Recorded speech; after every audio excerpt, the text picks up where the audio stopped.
नमस्ते। समद्विबाहु त्रिभुज या आइसोसेलेस ट्रायंगल्स की बात करते हैं। जैसा कि नामकरण से पता चलता है, सम का अर्थ होता है बराबर और द्विबाहु का अर्थ है दो भुजाएं, अर्थात ऐसा त्रिभुज जिसकी दो भुजाएं बराबर होती हैं और तीसरी भुजा की लंबाई बाकी दो से भिन्न होती है। ये न्यूनतम सिमेट्री वाले त्रिभुज होते हैं। इसका उचित ओरिएंटेशन दर्शाते हुए इसकी अनइक्वल साइड को त्रिभुज का आधार या बेस रखा जाता है, जिस पर दो समान भुजाएं खड़ी होती हैं ताकि एट अ ग्लांस इसकी सिमेट्री नजर आए। बेस के सामने वाले शीर्ष को एपेक्स कहा जाता है। इन न्यूनतम सिमेट्री वाले त्रिभुजों की कुछ विशेषताएं हैं, जैसे आधार पर बनने वाले इसके दो कोण बराबर होते हैं। ये दो बराबर कोण त्रिभुज की दो बराबर भुजाओं के सामने स्थित होते हैं। समद्विबाहु त्रिभुज की सिमेट्री दर्शाने वाली एक्सिस ऑफ सिमेट्री वह अद्वितीय रेखा होती है जो एपेक्स को बेस के मध्य बिंदु से मिलाती है।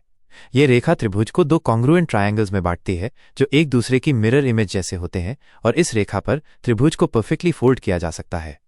यही यूनिक लाइन ऑफ सिमेट्री इस त्रिभुज के चार अन्य प्रमुख अंगों मीडियन, एल्टीट्यूड, एंगल बाइसेक्टर तथा परपेंडिकुलर बाइसेक्टर की भूमिका भी निभाती है।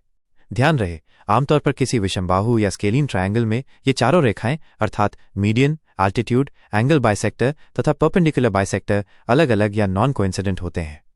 हमने एक महत्वपूर्ण प्रमेय पढ़ी थी कि किसी लाइन सेगमेंट के परपेंडिकुलर बाइसेक्टर पर स्थित प्रत्येक बिंदु उस लाइन सेगमेंट के अंतिम छोरों या एक्सट्रीमिटीज से बराबर दूरी पर होता है। इसी प्रमेय से जन्म होता है आइसोसेलेस ट्रायंगल्स का।